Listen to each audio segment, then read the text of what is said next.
Fil-ġimgħat li għaddew Heritage Malta irnexxielha tikseb dokument importanti dwar l-invażjoni ta' Malta mill-Franċiżi. It-tim ta' Maltarti iltaqa' mal-kuratur tal-Mużew Marittimu Liam Cauchi sabiex isir jaf aktar dwar dan id-dokument. Din l-ittra qatt ma kienet hawn Malta, ma kellix tiġi hawn Malta, imma titkellem ħafna dwar Malta.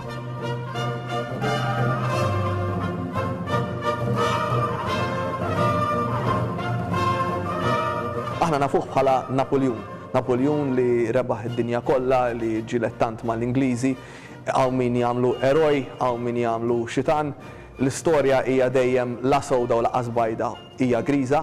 Għal Malta Bonaparte kien persuna importanti li beda żmien ġdid għad-demokrazija Maltija kif ukoll għall-identità tagħna bħala poplu.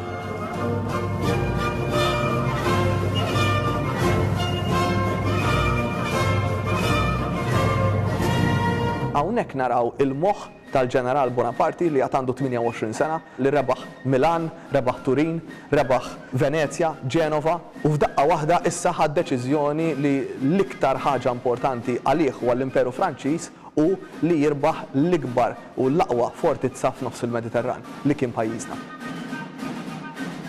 Allura bat din l-ittra lil-desa li kien qiegħed ġewwa Ruma u dan iddeċida li minn hemm il-flotta li kienu qabdu minant il-Papa jużawha bħala flotta Franċiża jiġu hawnhekk u jinvadu lil Malta biex jibdew iż-żmien Repubblikan ta' pajjiżna. Fejn f'dawk is-sentej Malta inqasmet fi tnejn, Malta kitbet kostituzzjoni, missirietna marru għal-vot, qatlu lil xulxin, kien hawn il-ġuħ, kien hawn il-faqar, kien hawn kif ukoll idejat ta' indipendenza. Kien hawn ukoll idejat ta' kif għandha titmexxa Malta. Heritage Malta, il-missjoni tagħha mhijiex biss illi trendi aċċessibbli il-patrimonju kulturali f'dat lila fuq livelli varji, jew li biss li tipproteġi dak illi huwa f'dat lila, imma wkoll illi twessa kemm tista' tkabbar il-kollezzjoni tagħha, ċoe l-kollezzjoni nazzjonali.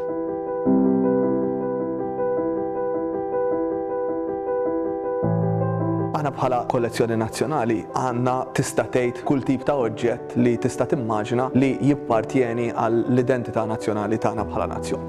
U darba fil ikun hemm ċertu oġġetti jew artifatti li nemmnu li ħa iżidu l-importanza tal-kollezzjoni jekk aħna dawn nixtruhom biex igawdihom il-poplu.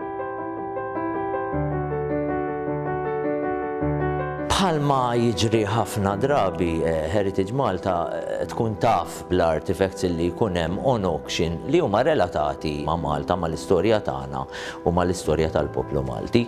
Din l-ittra partikolarment kienet qiegħda Sotheby's ġo Londra.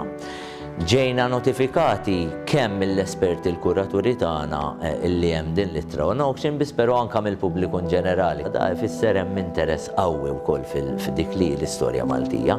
Biex imbagħad tlabna permess il-Ministeru tal-Finanzi sabiex inkunu nistgħu nibbiddjaw għal din l-ittra.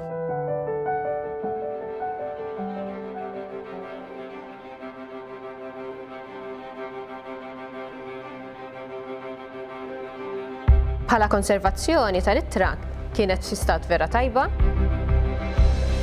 kienet mitwija wkoll fil-passat, imma m'għamlitx dannu lill-fibri tal-karta.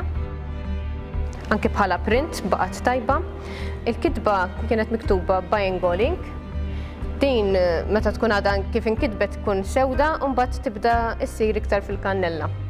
Issa skont il-konċentrazzjoni kienet anke taffettwa l-karta. F'tal-każ ma kienx daqshekk qawwija. Għalkemm il-karta sensittiva ma jfissirx ma nistgħux immissuha.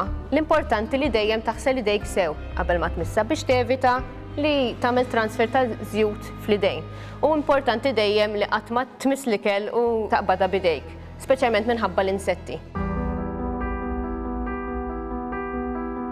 Din l-ittra hija addizzjoni importanti ħafna għall kollezzjoni tagħna fejn jidħol il-perjodu Franċiż illi mhuwiex xi perjodu li għandna ħafna artefatti relatati miegħu u verament kuntenti b'dan l-akkwist.